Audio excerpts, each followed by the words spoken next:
Alam mo ba na merong mga libreng information kang makukuha pero pag nagkamali ka, na-stuck ka, di ba?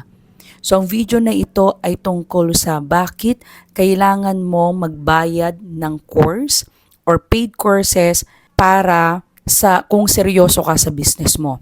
So bigyan kita ng isang reason kung bakit kailangan mong umattend or mag-paid courses or paid course para maging may growth sa business mo. Ako si Joy Lee Luis, isa akong empleyado, ordinaryong empleyado na may extraordinaryong pangarap sa buhay. So, dati pa akong yun ang paniniwala ko talaga, na umattend kahit magbayad ng medyo mahal. Last 2020, I have this side job lang na tutorial. Ang focus ko lang ay reading. Ngayon, syempre, pag teacher ka, parang implied na alam mo ng magturo ng reading. Pero sa totoo lang, hindi lahat nakakaalam dun sa sistema.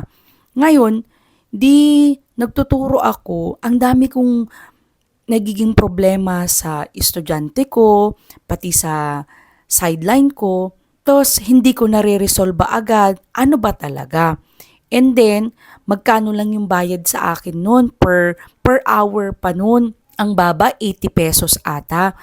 So, parang hindi magsusuffice. Pero, that is 10 years, 13 years ago. So, sobrang baba. Pag single ka, okay. Pero parang sabi ko, what a quality naman yun. Babayaran ka 1 hour, 80 pesos. Tapos hindi ko pa nasusolve yung mga problema. Ngayon, ang naging solution ko, ka-attend ko ng mga courses na ganyan. Meron akong nakitang course na eksakto dun sa problema ko. Inattendan ko. Sinali ko yung kaibigan ko para may kahati ako sa bayad. Siyempre, saan pa kami nagtatrabaho nun? Private school, magkano lang sweldo namin? 5,000 a month, diba? So, sinali ko siya. So, ambag kami, magkano yung course nun? 20 to 25,000. Tapos, ilang sessions lang yun. So, sabi ko, attend tayo, sabi ko. Tapos, sabi niya, wag nang mahal-mahal. Sabi niya, sige na, para may kahati ako, sabi ko. Di, napilit ko siya. Ngayon, di attend kami. Here comes ang naging solution. Nagkaroon kami ng reading system na which is lamang kami sa ibang mga teachers. Ngayon, pag nag-tutor kami, we can ask more than the 80 pesos. Dumoble, naging triple ang bayad because weekend solution.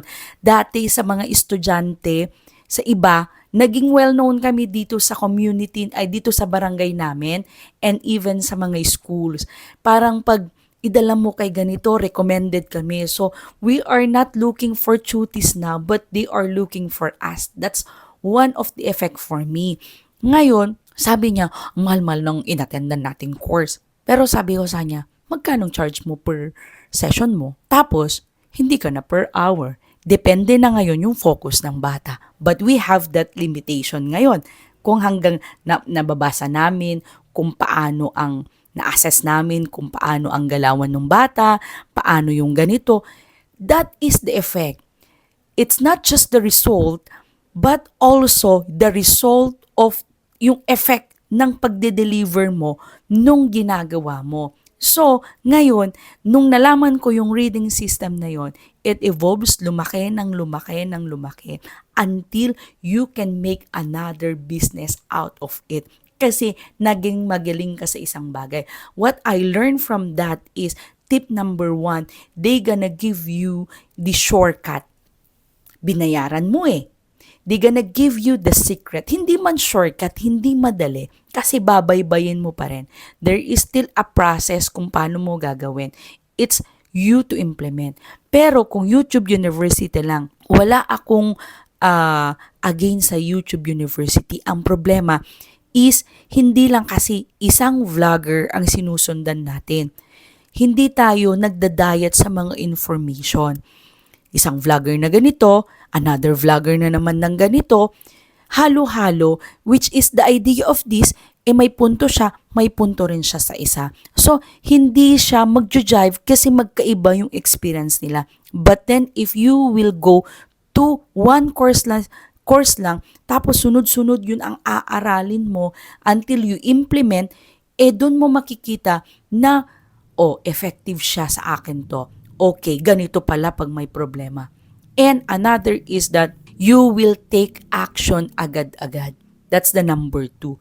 If you will take action because mahal yung binayad mo, kailangan mong i-squeeze lahat ng juice, kailangan mo lahat ng information, dapat mag-grasp mo. Well, that is the important thing in making business. That's the important thing in making your career to be, tawag dito, mag-boom, mag-grow.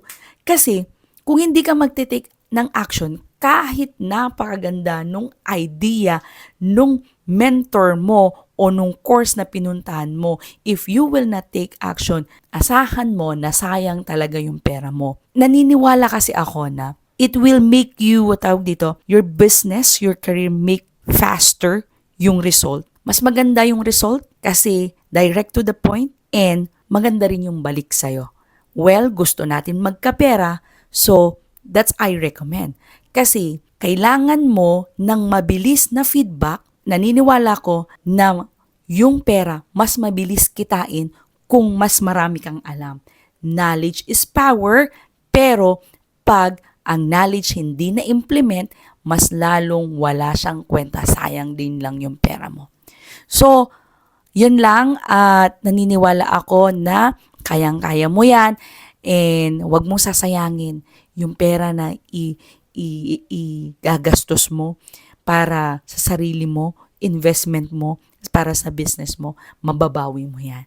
So, yun lang. Kung may nakita ka man na value sa video na ito, please don't forget to like, share, and subscribe on my video and see you on my next vlog. God bless.